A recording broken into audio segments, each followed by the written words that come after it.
Cheltenham 300.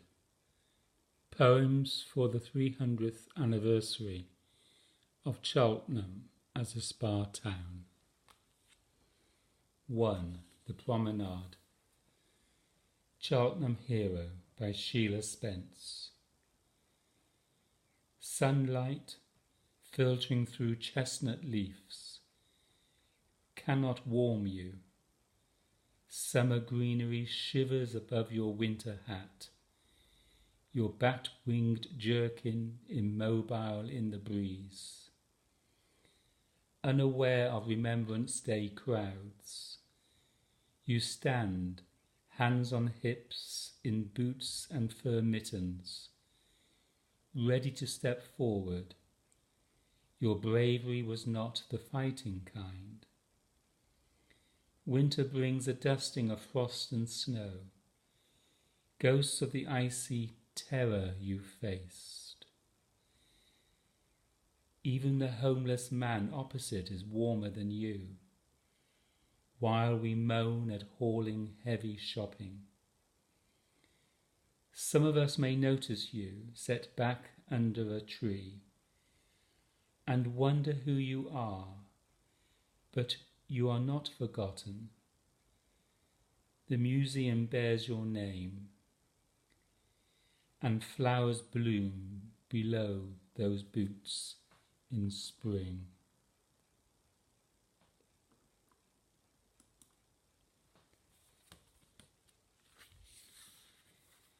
Promenade Pigeon by Alice Ross. We strut and coo among your legs, a feathered tide that ebbs and flows, and flutters to feast on fallen food.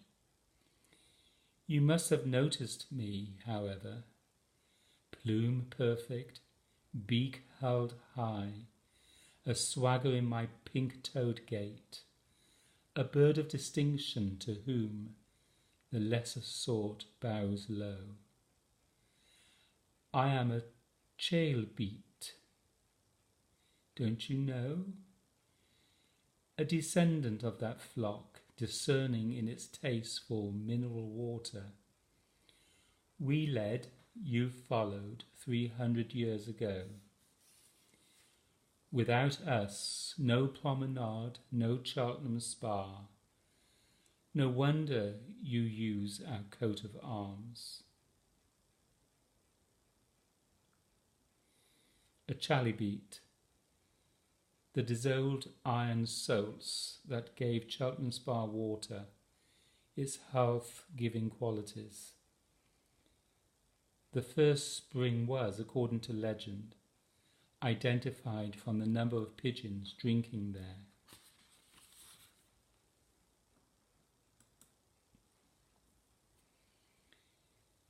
Neptunes Fountain by Annie Ellis. Set in Portland stone, he sits on a throne, 4 horses at his feet, rising out of a large shell. A triton with a longfish tail stands on each side, blowing into conches held in his power. A mighty trident in his hand, 3 prongs to show he's king. He can calm the roughest seas, control horses that ride the waves, and battle with the winds. Fountain droplets spray up over him as he sits in his seaweed robe, and somewhere hidden deep beneath him the Chelt flows on.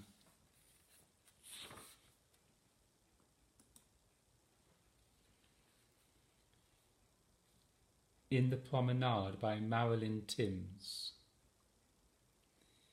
She does her best, does it with love even, but oh, I wish she wouldn't. Remember this, pet? Voice pitched over high, too bright. The prom, where you and George first met. Of course you do. But I don't. George?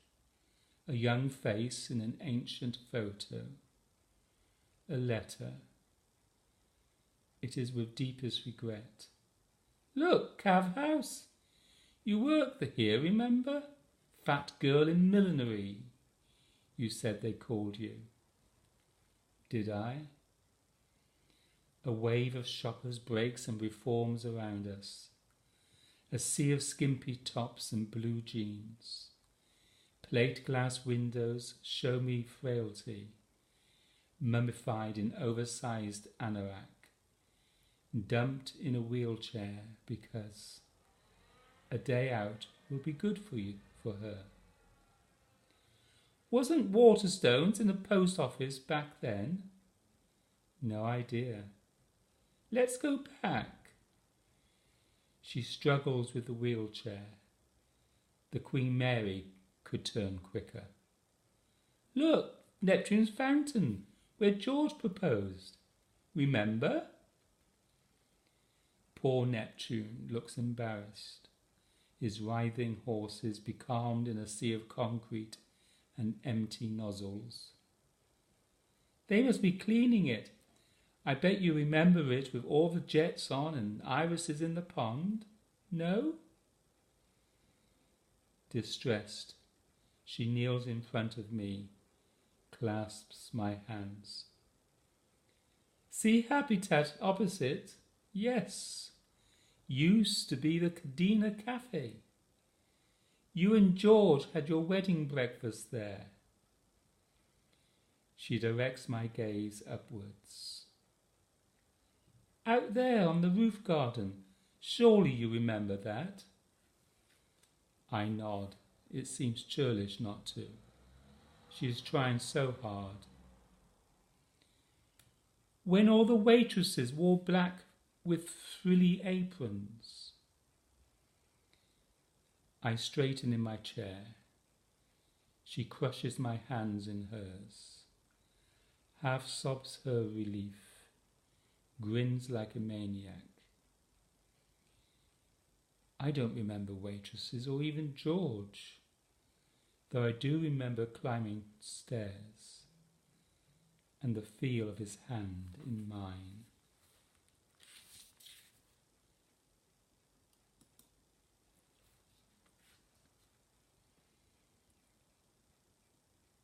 Canon taken from Sebastopol by David Ashby. Canons make good pictures. Canons can take pictures. But mine is out of ammunition. A Canon needs a battery or a charge. Lend me your Nixon so I can photograph his icon, taken from Sebastopol, and label it in my album. Canon taken from outside the Queen's Hotel. But the Canon has been taken from the gardens, returned to its battery for a small charge, or battered for the war effort, along with Cheltenham's railings. It's no good railing. I shall come back another day with my Canon, when my Canon has a battery, and take the sign, which is all that's left of the Canon, taken somewhere. Meanwhile, here's my wife taking coffee. God knows where.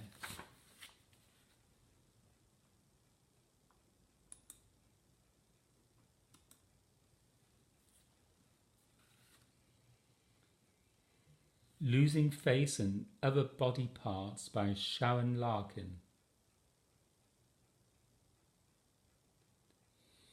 I flee domesticity for therapy. Window shopping in Cheltenham, aware that summer sales are on, when discounted goods may regain some sense of worth at the hands of bargain hunters. I dawdle towards the rotunda, still feeling invisible, but finding an old affinity with the carotids.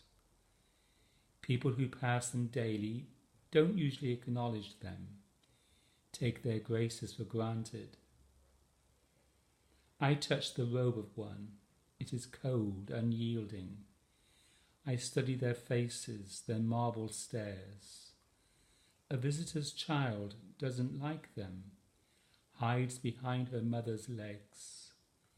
Father tells her not to be silly. Look, it's armless, he quips. Degendering and mutilating in one swipe. I roam the prom expecting to find more rapport with the mannequins, but they've all lost their heads. To some marauder on a rampage round Cav's window displays, in a frenzy of decapitation. Light-headed in the July heat, I shuffle back towards Montpellier, glancing in vitrines en route, and spot a womankin in white, sister to the classical statues, but with hat perched on neck. Not only is she beheaded, but disarmed, legless, and mounted on a spike. A figure to die for.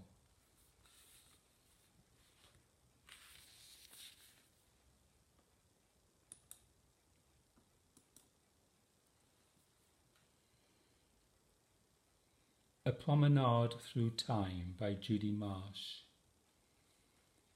Snow-tinselled trees in the promenade, the town's decorations white frosted, the streets snow enfolded in silence, unlike old Bethlehem, busy with people and prophecy.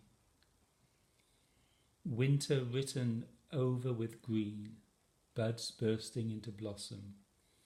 On windy days it's like pink snow, pink confetti, wedding us to the season. Cheltenham's fine houses elegant behind the green lace that stencils the sky.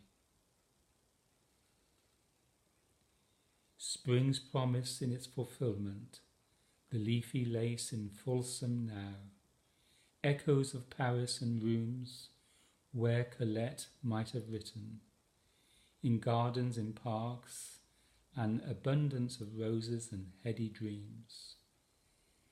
Shades of summer moods twine round wrought iron work, and sunlit lives play out behind the balconies, the verandas. Saxophone songs float from open windows on warm evenings. And now it is over. The last song steals away. The gardener, with regret, cuts the last rose and thinks of it as a dancer, fading in a final pas de deux.